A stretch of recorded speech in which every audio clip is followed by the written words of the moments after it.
Ladies and gentlemen, welcome back to not Ball Don't Lie. I said Ball Don't Lie. I'm not gonna hold you. I have way too many shows and things that I host. Welcome back to I'm Not Gonna Hold You. This is season 2, episode 16. Man, I'm your host Scott.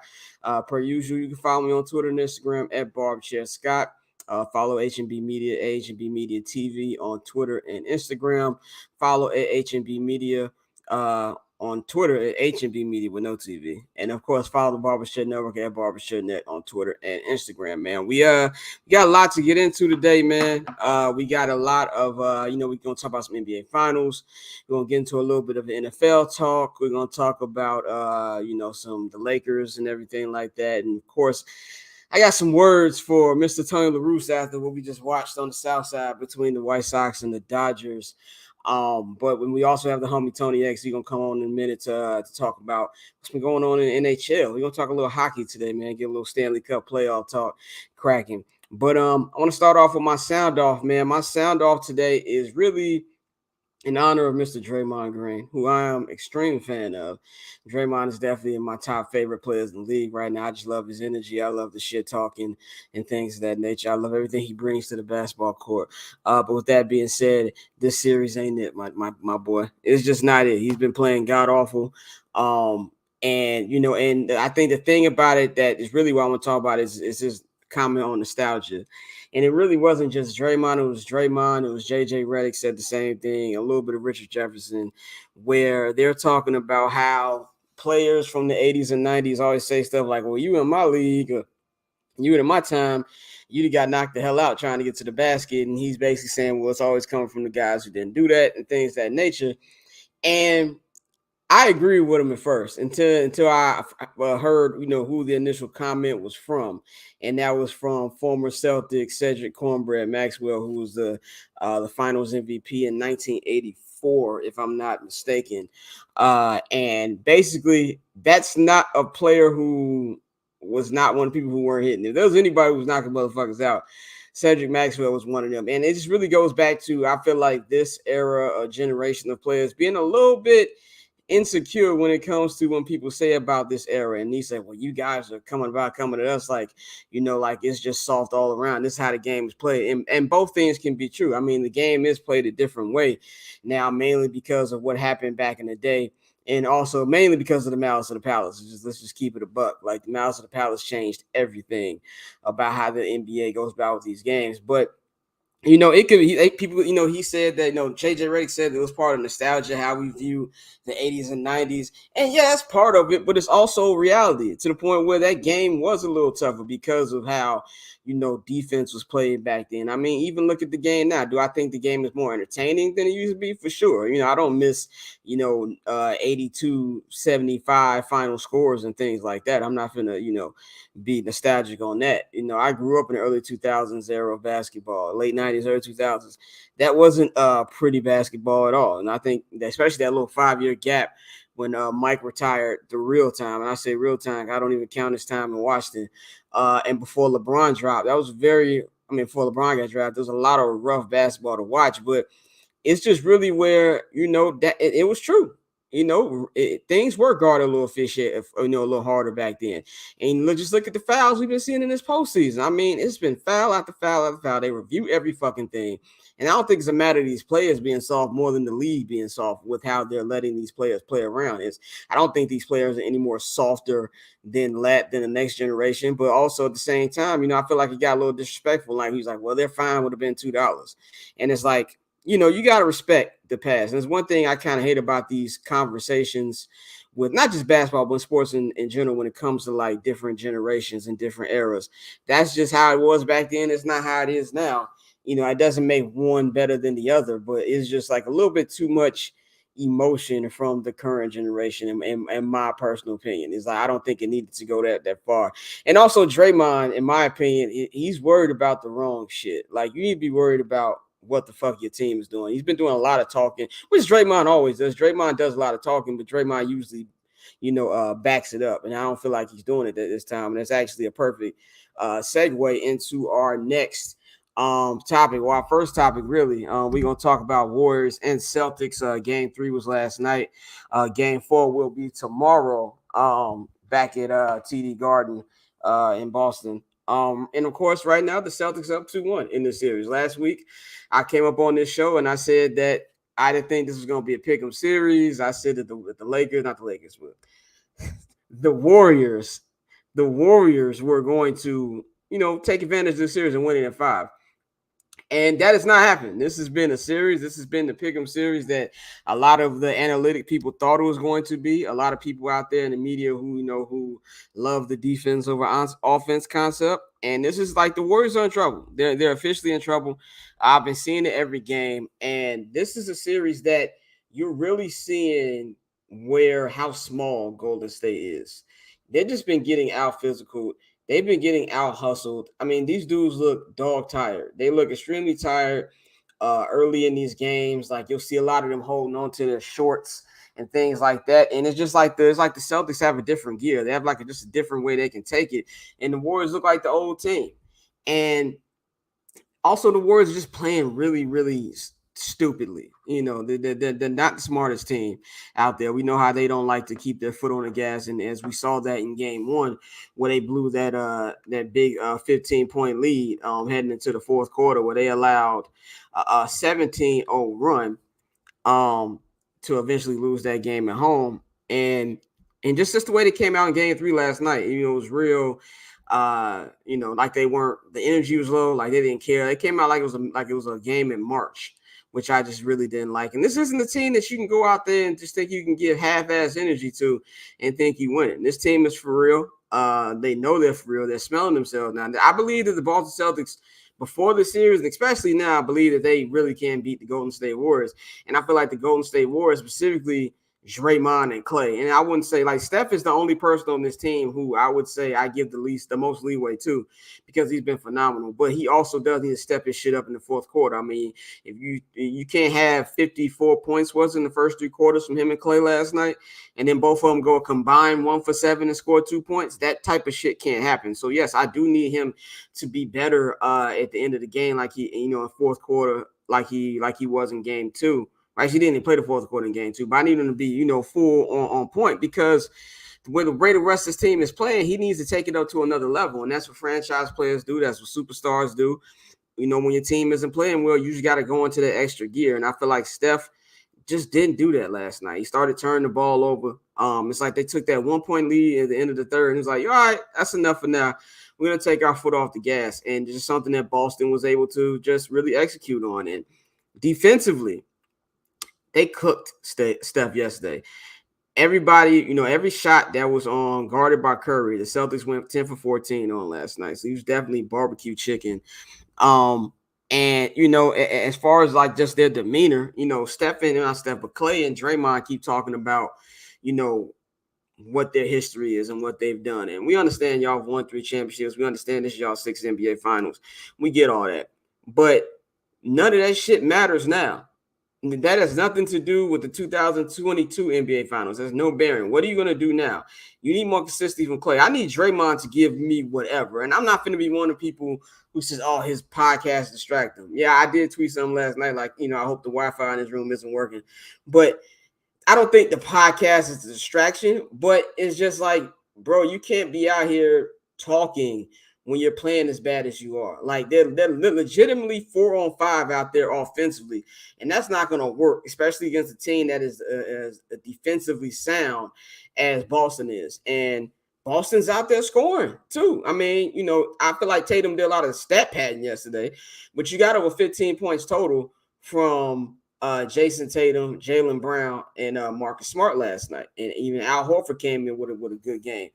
And when you're not defending, you're just leaving up these open shots for them. And that's basically what the Warriors were doing. The Warriors had a pretty good offensive 3 quarters, but they just couldn't get any fucking stops. And I think what's concerning for the Warriors here is, when are you going to get a full game from your big 3? You need a full game from your big 3. And this is the thing, and I know Kevin Durant's name has been brought up a lot during these finals, and really since they've been eliminated. That was the one big luxury they had when KD was there. It's just offense comes so naturally for Kevin Durant, especially pre-injury, that they didn't need everybody to be on top of their games. This time they need everybody to be on top of the games. It doesn't help when you got Jordan Poole shooting like an asshole. It doesn't help when you got Andrew Wiggins playing the role of Harrison Barnes. Like, it's just not a good team, performance right now. So you need Steph. Steph gonna have to go out there and give us one of those generational performances tomorrow when he's just on fire the whole game. He's lifting his team up, because you don't know what you can count on from Klay now. And even if Klay does give you, a good offensive showing like he did last night, he's giving it all up on the defensive side. You know what I'm saying? So that's going to be something that is going to be a problem. And I don't really know if they can overcome it. I'm not going to sit up here and, say that the Warriors are done. I mean, they did have a lead yesterday. But it's emergency time for the Dubs right now. And the team that wins game 3 and it's in a 1-1 series, usually it wins the championship like 75% of the time. That's not a good stat. The Boston Celtics, in their long story history, have never lost the NBA Finals with a 2-1 lead. That's going to be something that's going to play an account. And this is a team that Boston, they do take they don't have the killer instinct, which I think is going to be a big factor here, but they bounce back from losses tremendously. As we saw last night, they're now 7-0 when they lose a game in the 2022 NBA playoffs. And now the Warriors have to beat this team 3 out of 4 times. And I do believe if the Warriors do come back and win this series, it will be in 7 games and nothing less. I just don't see a scenario where they run off 3 in a row on the Celtics. I just don't see that happening. And I do think eventually you're going to get that big Jason Tatum game when he's shooting well from the field. I think it's a mix of him being in his own hill, but it's also been good defense by Andrew Wiggins, the one thing he has been doing. Eventually that's going to break out. And the Warriors season, I feel, is on the line tomorrow. If they don't win this one, you can pretty much wrap it up. I said on Ball Don't Lie, it would be poetic justice if they came and, came back from 3-1 after the whole 3-1 fiasco in 2016. But I just don't see it. This team is younger. This team is faster. This team is deeper. And I've been against the Celtics all postseason. I have literally picked them and picked against them in every round except for the last one. The last one I picked them over Miami, but I have not picked them in any round this year outside of that. And they just keep answering the bell. And you just keep thinking, okay, when is this going to stop? It may not just stop. This is just might be who they are. This might be the team of destiny who's going to be hoisting up that Larry O.B. this time next week.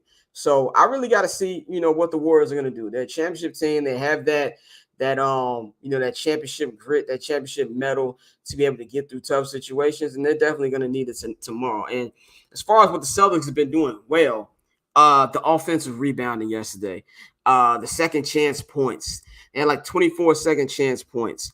I think it was like 15 offensive rebounds. Robert Williams was fantastic. Finally got something from Al Horford after, going MIA in game 2. And this team was like, this strategy they have is working. Even with the shots that the Warriors make, they are working for all of those. It's like very rarely do the Warriors get any shots that aren't contested. So this type of method, this type of strategy travels, no matter if they're at home or they're in the Bay. This is their strategy, and they're going to make the Warriors earn everything.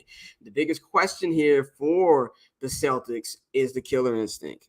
And I said this in our post-game show. If I'm Ime Udoka, and I wish I was Ime Udoka because that means I'll be able to wake up to Neil Long every morning. But if I was Ime Udoka, I would show them a tape of the 2017 Super Bowl between the New England Patriots and the Atlanta Falcons. The Atlanta Falcons had Tom Brady and the Patriots dead to rights.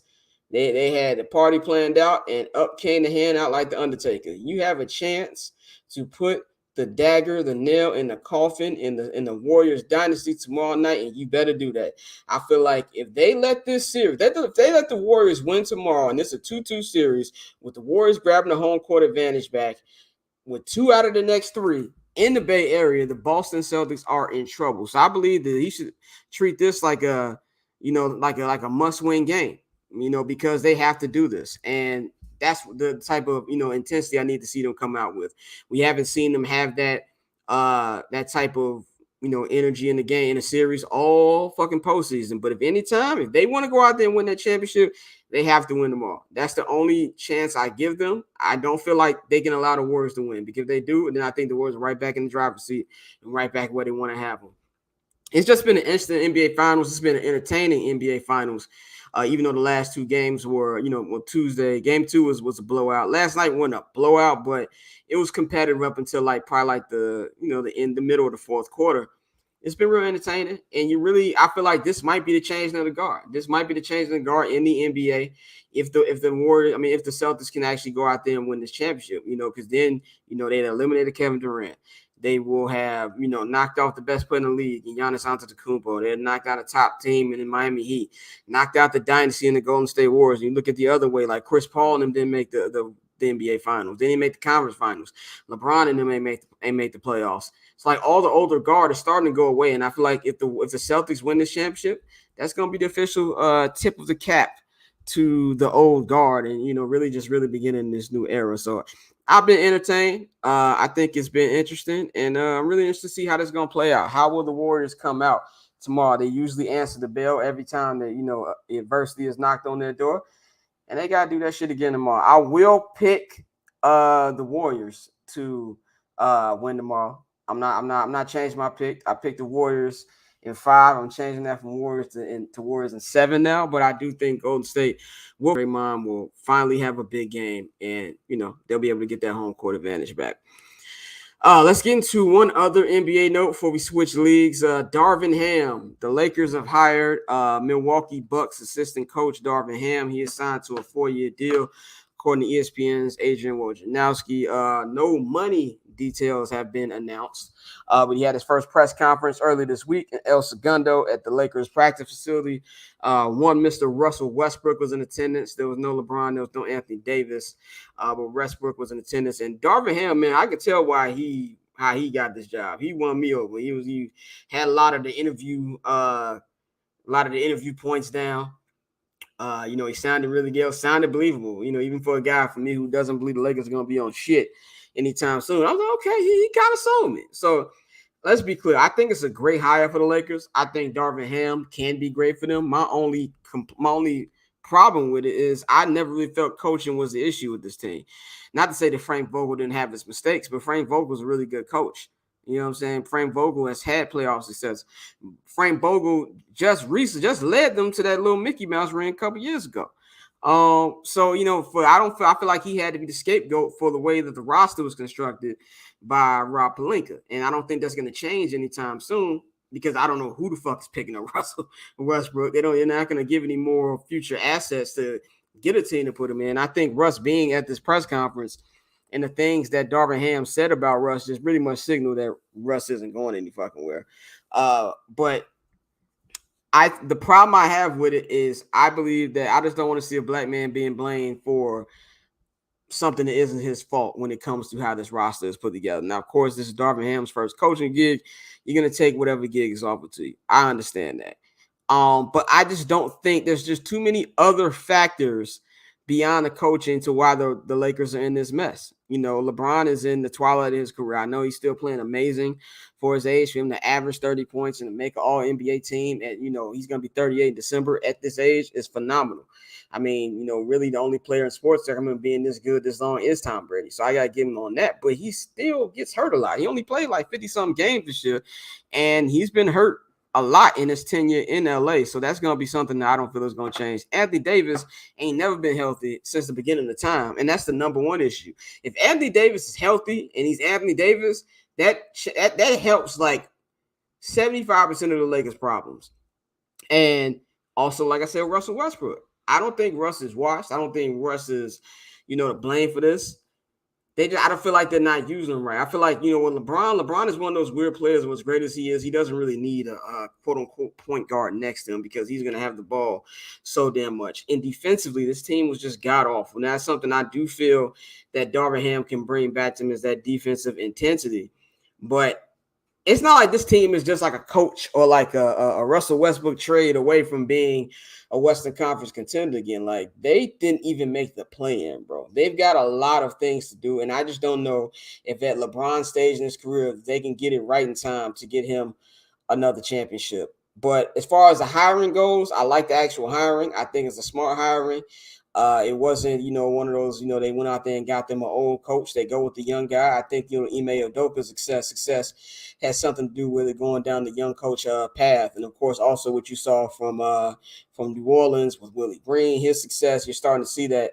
And I also want to give love to the NBA for having now there's 15 black head coaches in the NBA, which is the most out of any of the major sports leagues, which is amazing. And I do like what Adam Silver said, like, we don't want this to be something where it's like has to be noteworthy. We want this to become the normal. So I do like that. It's good hiring. We'll see how it works out for the Lakers, man. They got a lot of shit to clean up. But as far as the hiring goes, I like it. Let's go to the NFL. Speaking of Los Angeles, the city that I'm in, living in, let's talk about their football team.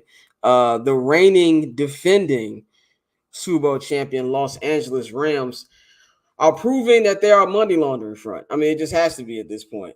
They just giving out more money than I even thought was fucking possible. And another reason why the salary cap in the NFL is a fucking myth.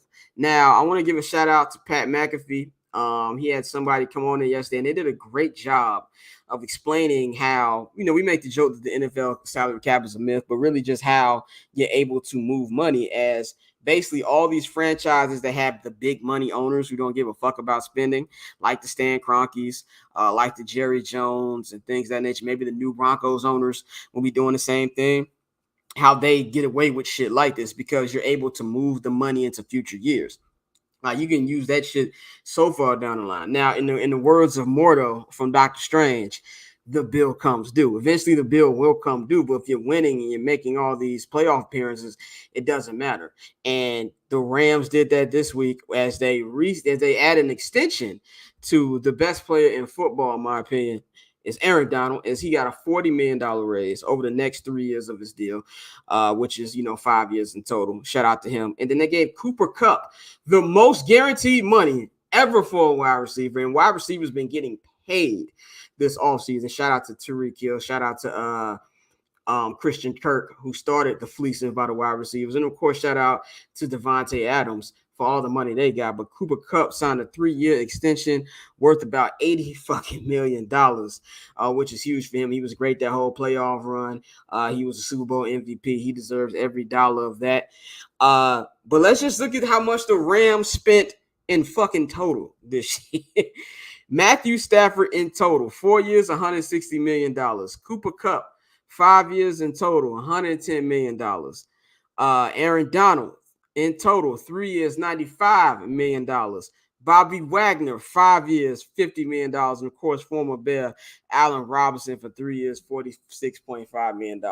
That is a lot of motherfucking money to spend in one fucking offseason. And honestly, as a Bears fan, must be nice. Must be fucking nice to have active owners, to have an active general manager who gives a fuck about spending money and acting like a big market franchise. And that's not to say that maybe Ryan Poles will do that for Bears. I don't know. It's way too early to call about what he does. But as a Chicago sports fan, all I know is cheap ownership. So when I see shit like this, when I see shit like Les Snead saying fuck them picks, I love it. I love it because it should be about the winning. That's what you're, in the words of Herm Edwards, you play to win the game. You play to win the game, and the fucking Rams look like they're ready for a repeat. Now, it's football. Nobody has repeated in the NFL and going on 20 years now. Last team was the 2004 New England Patriots, led by young Thomas Brady, and of course that elite Patriots defense that was ran by Willie McGinnis, Long Beach legend, Teddy Bruschi, Ty Law. Of course, Rodney Harrison, those guys, that was the last team to repeat as Super Bowl champion. So it hasn't happened in a long time for a reason, but they're putting themselves in position.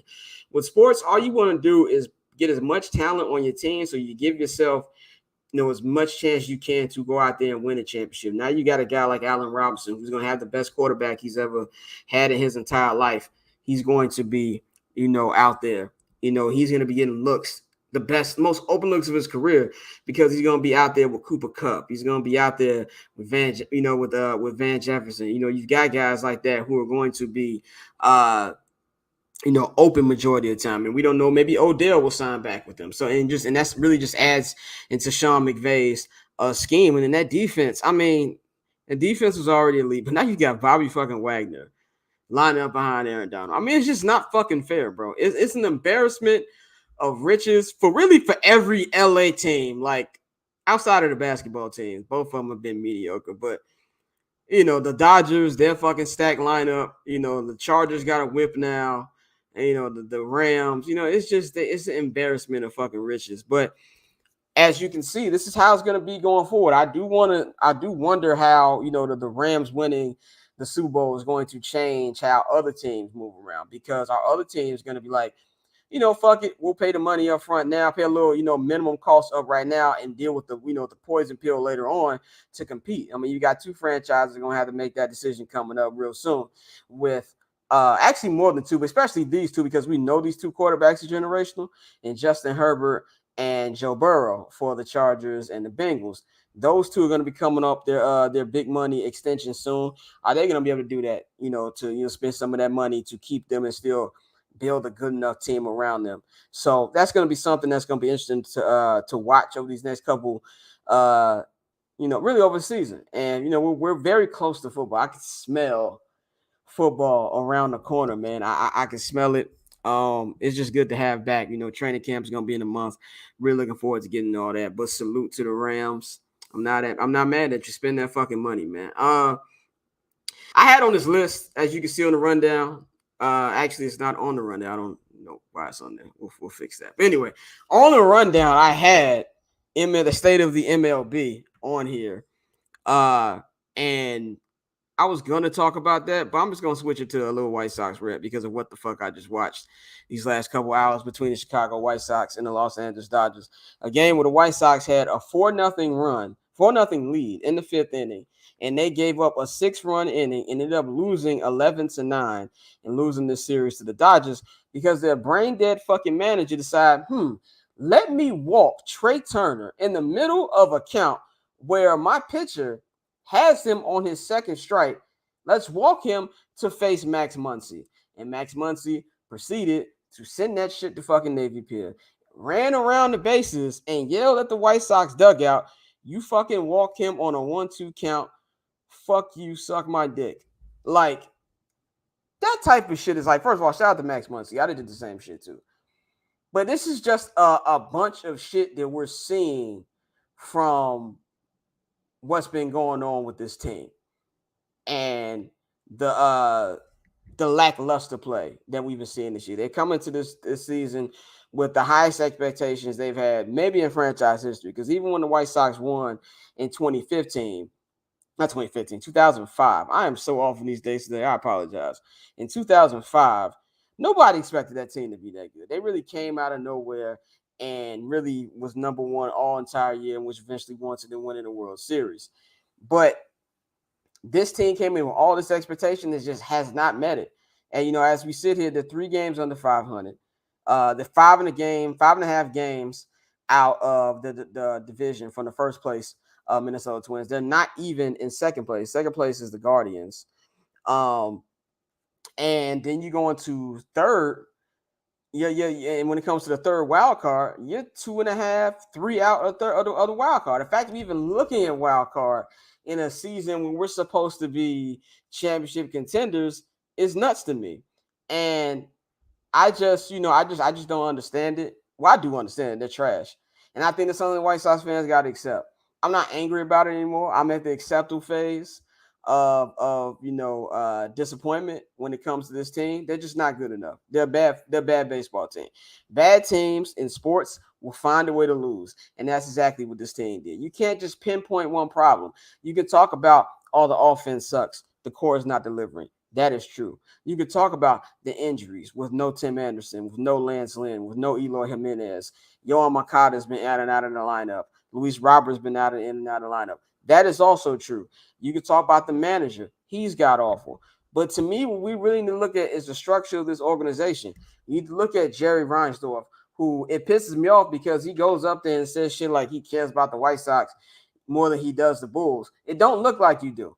And you go out there and you hire your friend that you fired almost 40 fucking years ago and bring him way past his prime to coach a team of young guys ready to win.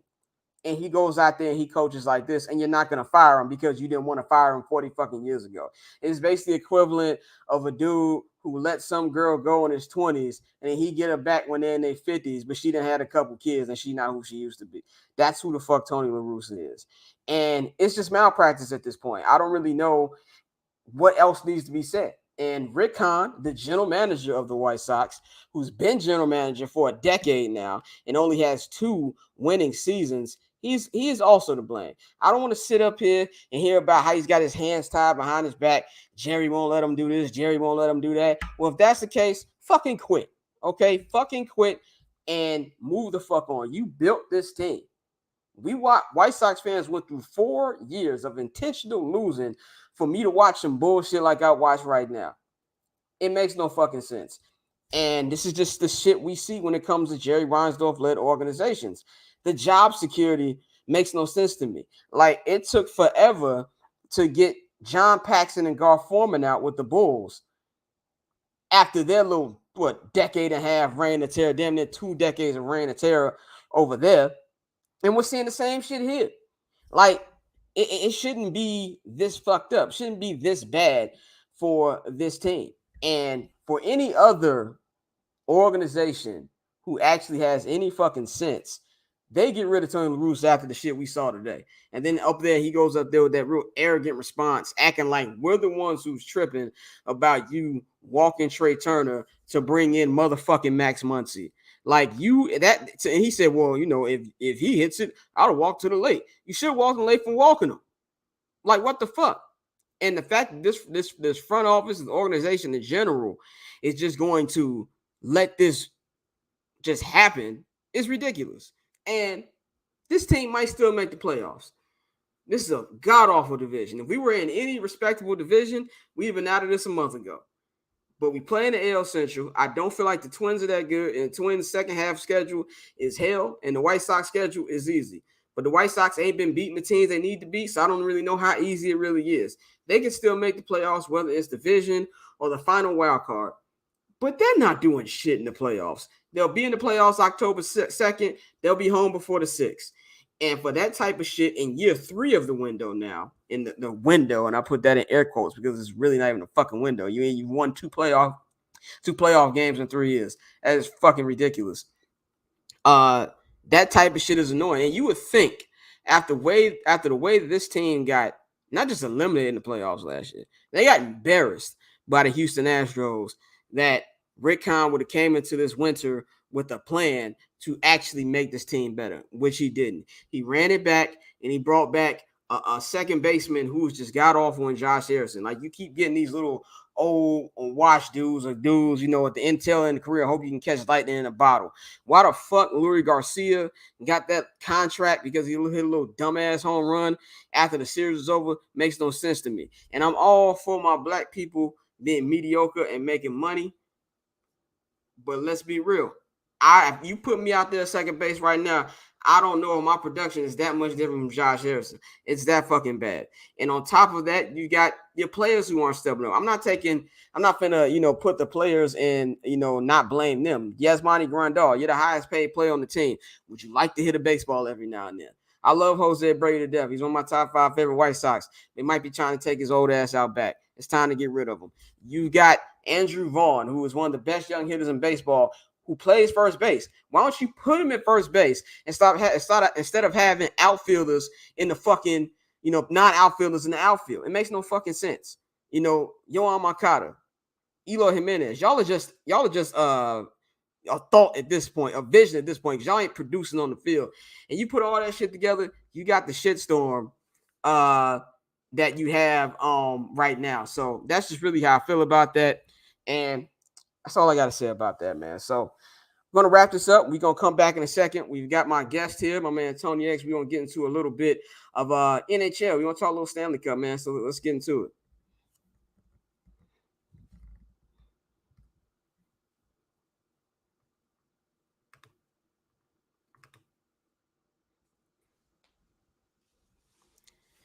Yo. What's up? We back here on I'm Not Gonna Hold You, man. I got my man Tony in the building, man. You can follow him on Twitter at SoloUCity. on Twitter, and that's your Instagram name too, right? Yeah, that's everything. Solu City.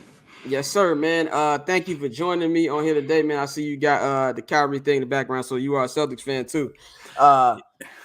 Go Yeah, ahead. no, I need to get a new one, man. Every time I do anything with this camera, everybody like, why you still got that up? Like, man, I don't know, man. I don't know. I know. Well, how do you feel about your Celtics? A couple games of this finals. They young, but they playing with heart. I think they can do it. Just you looking at the Warriors, like they not the Warriors with KD no more. Like Poole, Jordan Poole can't be KD. They still got Clay and Steph, but Clay he had a decent game, but I don't know. He ain't been playing the same. But these is not the KD Warriors right now. Yeah. So you're from St. Louis, right? Yep. So how did you become of course y'all don't have an NBA team out there, but like how did you become a Celtic fan? It was because of Kobe, bro. Like no joke. Like I hated Kobe so like it's a hate, but it was a respect with respect thing. Yeah. Like this dude is just destroying everybody in the leagues. I'm like, man, you know what? Let me rock with the team that they hate the most. Hates the most, right? That's how it happened. And Jason Tatum was an added bonus for that too. I definitely respect that, and somebody who goes against anything that has LeBron in it, I definitely understand. Definitely. But let's talk some hockey, man. I just want to say I am slowly getting back into hockey. If anybody who doesn't know, the thing about the Blackhawks run of the mid 2010s, where it got the whole city watching hockey. And that's when they won their third championship. I never forget they won. It was somebody from WGN was interviewing the guy. He said, "You know how awesome the Blackhawks are? Y'all got black folks watching hockey." I seen that interview.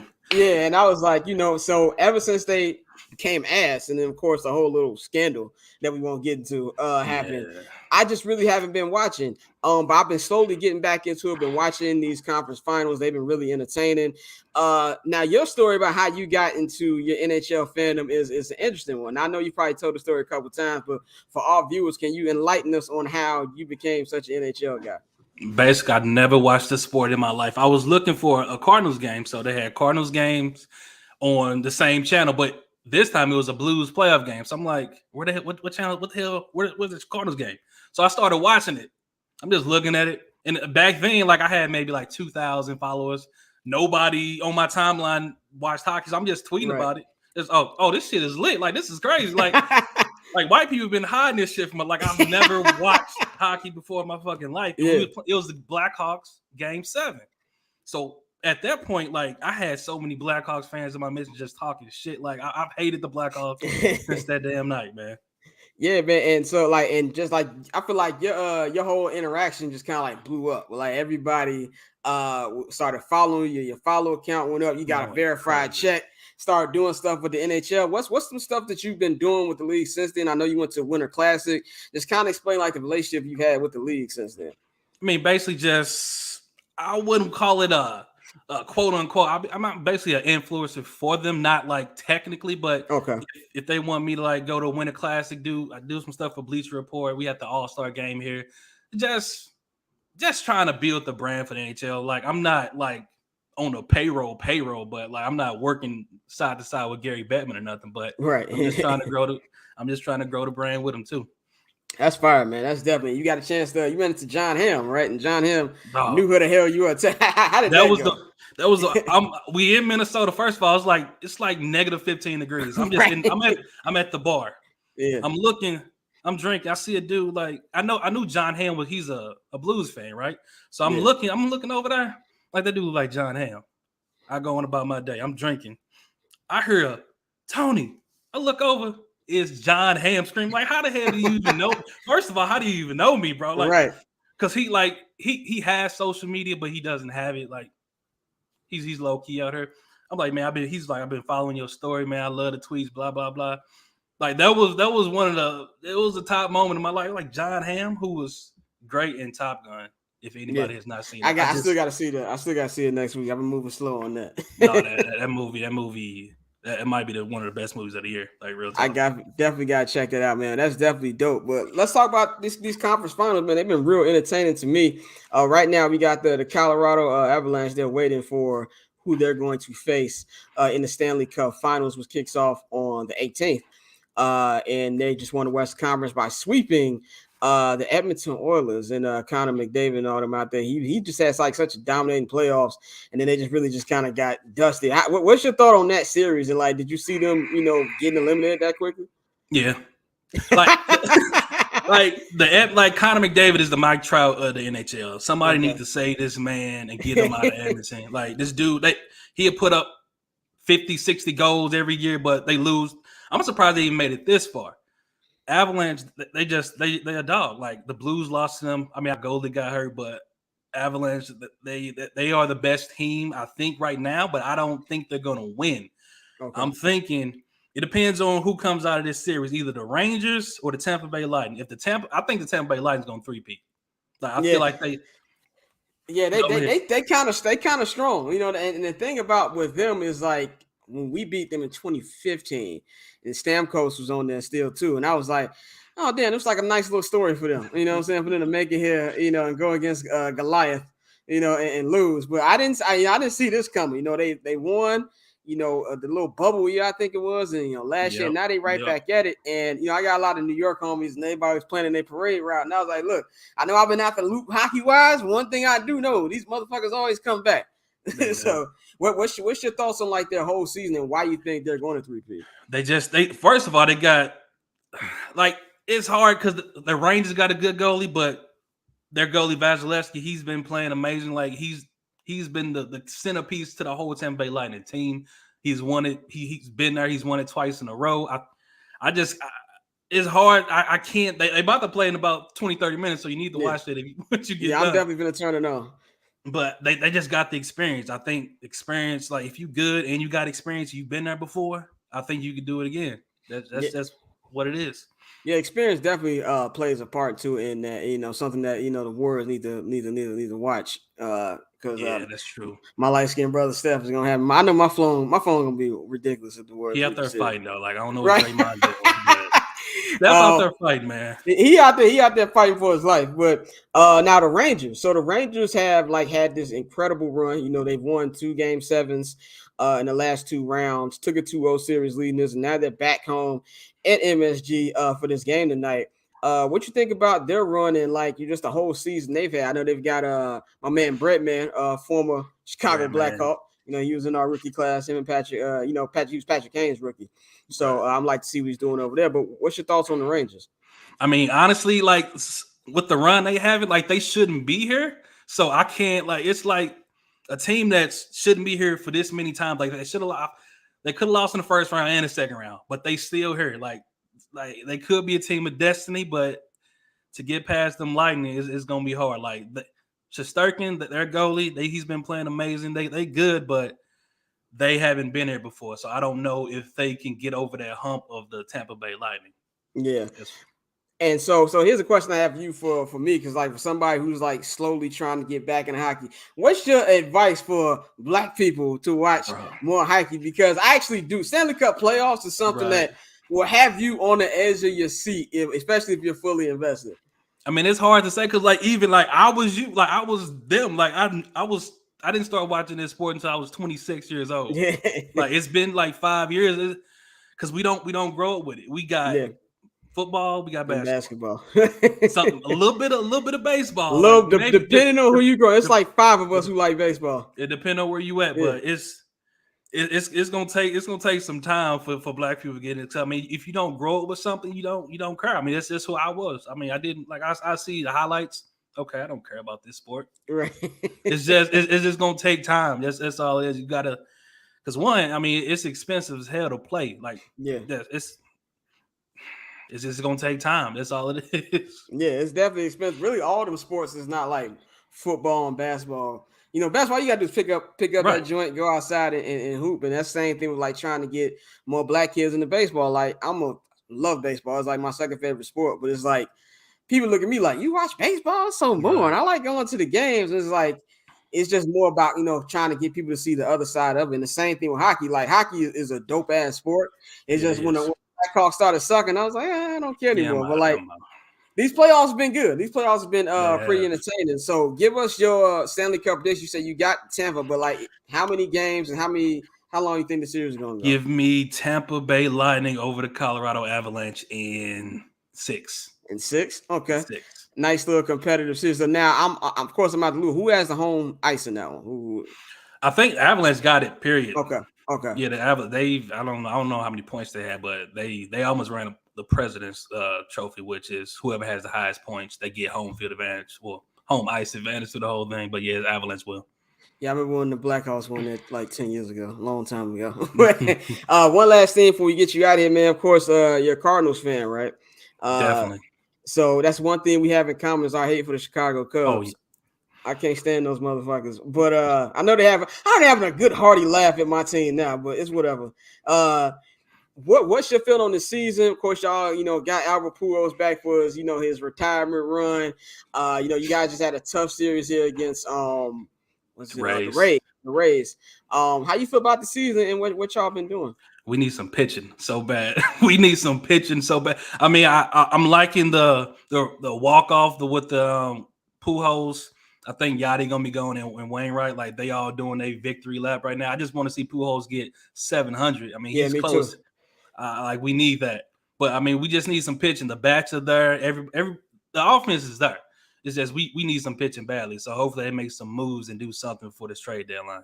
Scoring runs must be fun. As a White Sox fan, I don't get much of that. And when we do score, we do shit like that and give up 11 runs. So it's like I'm in hell right now when it comes to this team. That's probably when we were waiting to bring you on. My rant was so damn long. I could have went another 15 minutes. Like honestly. I feel bad for you with Tony La Russa because he was old when he left here. Like this man is almost 80 years old. Like go sit down, let somebody else shine, bro. Go sit down. He was old in 2011. Like almost 80 years old, bro. And I really feel like the 2011 championship was like he thinks that's the standard. Like that shit happened then. That was 10 years ago, dog. It's like I always said to me, it's like if you bring Phil Jackson back to coach the Grizzlies. Right. It's just not gonna work. It's just not gonna work whatsoever, man. But let them know where they can follow you at, where they can get in tune with you, man. If you got anything coming up, let the people know. Everything is So Loose City. I'm getting my YouTube straight now. I'm gonna have some dope content on there, but everything is So Loose City. Instagram, Twitter, YouTube, everything. Definitely, man. Thank you for joining us, bro. No problem, bro. Yes, sir. And we're gonna wrap this up, man, with my goofy mog of the week. Man. I'm going to go with defensive coordinator for the Washington Commanders, Mr. Jack Del Rio. So I was scrolling my Twitter feed yesterday, and I see a video of him at OTAs, and he just starts ranting about, why, about Black Lives Matter and why there's different standards for them when they're looting businesses and burning things up. But, everybody makes a big deal out of a misconception that was a January 6th insurrection. And I'm just like, let's be clear. There's nothing that white people can do or say that shocks me. But I had to come back to this video multiple times because I just couldn't believe what the fuck he said. And then you come out here, you put this little half-ass apology, which I hate those type of things because, like, you said what you said. Stand on your word. Whether it's racist or not, I respect people who stand on their word. For you to go out there and say shit like that and don't understand, that you're coaching a large amount of black men and you go out here and say shit like that. And the fucked up thing is Jack Del Rio is not the outlier here. There's a lot of people probably on that team and just in the NFL and the sports in general who feel like what he's saying. And it's just troubling that type of shit just gets, goes under the bridge. Why ain't nobody telling him to shut up and coach? But when athletes are speaking about things, it's shut up and dribble. And you shouldn't be talking about this. You get paid multi-million dollars to play basketball, football. He gets paid multi-million dollars to coach. So maybe he should shut the fuck up. And I just don't like the way that, people just let this shit go under. And they get away with murder with this shit all the damn time. And it's like, dude, you're OTAs. You're here to get ready for the season. Why is that even on your fucking mind? Like, what even made that come to your head? Like, you can sit up here and talk about whether looting businesses or not is wrong or not, and I have my own thoughts on that, especially when it comes to black businesses. But these motherfuckers tried to take over the fucking Capitol, and we talking about that was just a little blip, and that people shouldn't be overreacting to this type of shit. That shit is nuts to me. So I'm gonna give Jack Del Rio the goofy mog of the week for this one. just stop being goofy, man. That's all I have for y'all today. We back next week. Now, the timing of next week's episode, we'll figure out when we get closer to it, because if there is a game 6, and that's an if right now until the Warriors win another game, it's an if. If there's a game 6, next week will be our series finale. Not series finale, but season finale of the year, and we'll wrap that up. I'll try to be back in the studio for that one, wrap this season up. And but I've got something special for y'all coming. Expect an announcement for that. We will have I'm Not Gonna Hold You content during the off season, starting next month. I got something special cooking up. We'll have the details for y'all in a couple weeks. Look out for that. Thank you for everybody who tunes into the show. Man, we're just trying to do the best to give y'all this content, man. This is, a couple last episodes been a little shaky a little bit. We're doing this live, so everything live is just right in front of y'all. But you know to follow me on Twitter at BarbChairScott. You know to follow Barber's Chair Network at Barber's Chair Net. Follow HNB Media, HNB Media on Twitter, and HNB Media TV on Twitter and Instagram. And of course, subscribe to the Barber's Chair Patreon, patreon.com/Barber's Chair Network. We got a new episode of Summer Sessions dropping for y'all tomorrow. So check that out. A new Ball Don't Lies out. Me and Dante, we got a whole bunch of stuff coming for y'all. And of course, our NBA Finals post-game shows that we'll be doing each and every game. So check that out tomorrow, man. Y'all have a good week. Have a good weekend. I'll holler at y'all next week.